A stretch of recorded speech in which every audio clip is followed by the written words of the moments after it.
السلام علیکم، آپ دیکھ رہے ہیں بی این نیوز اور میں ہوں عرفان امتیاز۔ ہیڈ لائنز آپ جان چکے ہیں۔ بلیٹن میں سب سے پہلے بتائیں کہ امریکی صدر ڈونلڈ ٹرمپ نے کہا کہ مختلف ممالک 15 سے 50% کے درمیان ٹیرف عائد کریں گے۔ واشنگٹن میں اے آئی سمٹ سے خطاب کرتے ہوئے کہا کہ یورپی یونین کے ساتھ سنجیدہ مذاکرات ہو رہے ہیں، چین کے ساتھ معاہدہ مکمل کرنے کے قریب ہیں، جاپان کے ساتھ 15% ٹیرف پر سنجیدہ ڈیل ہو گئی ہے۔ اگر وہ امریکہ میں کاروبار کھولنے پر راضی ہوتے ہیں تو ان پر ٹیرف کم کر دیں گے۔ تیل کی قیمت مزید نیچے لانا چاہتے ہیں۔ ایشیائی ممالک کے ساتھ توانائی کے معاہدے کر رہے ہیں۔ امریکہ نے اے آئی ریس کا آغاز کیا، یہ ریس ہم ہی جیتیں گے۔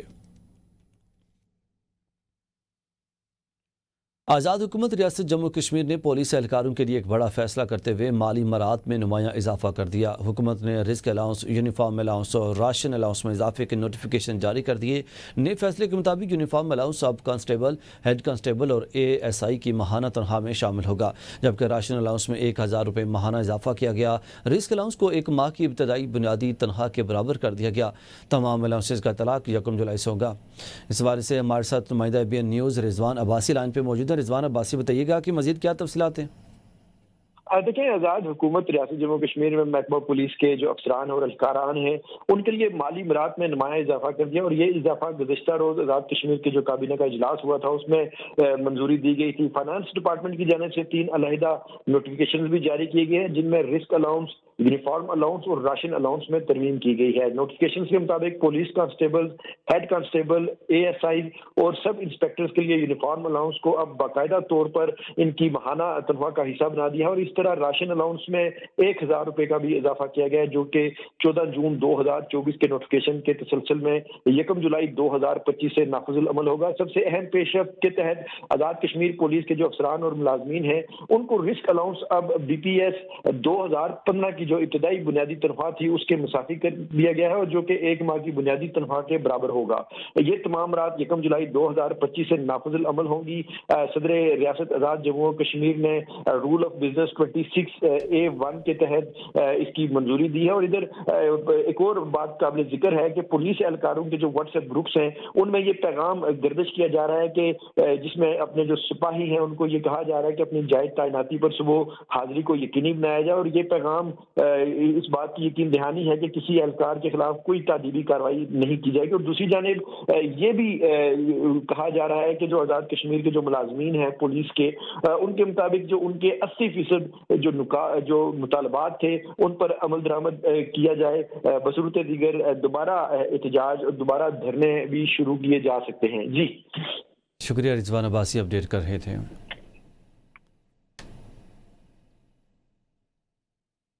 آگے بڑھیں اور آپ کو بتائیں کہ ملک بھر میں طوفانی بارشیں، جانیں، گھر، مویشی سب کچھ بہا لے گئیں۔ این ڈی اے میں رپورٹ کے مطابق پنجاب میں 26 جون سے اب تک 135 افراد جاں بحق، 470 زخمی ہوئے۔ خیبر پختونخوا میں 60، سندھ میں 24، بلوچستان میں 16 افراد جاں بحق ہوئے۔ گلگت بلتستان میں بارشوں کے باعث 3 افراد، آزاد کشمیر میں 2 افراد جاں بحق، اسلام آباد میں 6 افراد جاں بحق اور 3 زخمی ہوئے۔ بارشوں کے باعث 854 گھر گرے، 208 مویشی ہلاک ہوئے۔ زیادہ تر اموات گھر گرنے، ڈوبنے، لینڈ سلائڈنگ اور فلیش فلڈنگ سے ہوئی۔ این ڈی اے کے مطابق گزشتہ 24 گھنٹوں میں ملک بھر میں مختلف حادثات میں 21 افراد جاں بحق اور 6 زخمی ہوئے۔ بارشوں کا سلسلہ 25 جولائی تک جاری رہنے کی پیشگوئی ہے۔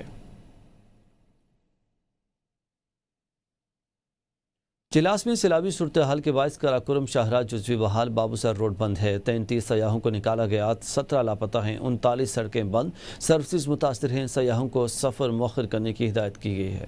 خیبر پختونخوا میں اپوزیشن کی تمام جماعتوں نے حکومت کی بلائی اے پی سی میں شرکت کرنے سے انکار کر دیا۔ ترجمان جے یو آئی عبدالجلیل جان کے مطابق جمعیت علماء اسلام وزیر اعلیٰ کی اے پی سی میں شریک نہیں ہوں گی۔ اے این پی کی صوبائی صدر میاں افتخار حسین نے کہا کہ عوامی خواہشات کے خلاف کسی بھی اقدام کی حمایت نہیں کریں گے۔ پاکستان پیپلز پارٹی کے صوبائی صدر محمد علی شاہ بادشاہ نے کہا کہ صوبے میں حکومت غیر سنجیدہ ہے اور یہ اے پی سی صرف دکھاوا ہے۔ خیبر پختونخوا حکومت نے صوبے میں امن و امان کی بگڑتی صورتحال پر آج آل پارٹیز کانفرنس طلب کی ہے۔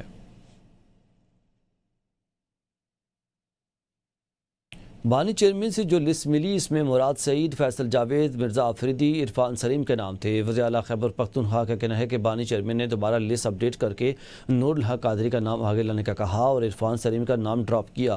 وزیر اعلیٰ خیبر پختونخوا کا میڈیا سے گفتگو میں کہنا تھا کہ بانی چیئرمین سے بیرسٹر سیف اور ظہیر ایڈوکیٹ نے ملاقات کی اور سینٹ انتخابات کے لیے امیدواروں کے نام دیے۔ بیرسٹر سیف کبھی بھی بانی چیئرمین کے حوالے سے جھوٹ نہیں بول سکتا۔ سینٹ انتخابات میں جو نام بانی چیئرمین نے دیے وہ کامیاب ہوئے۔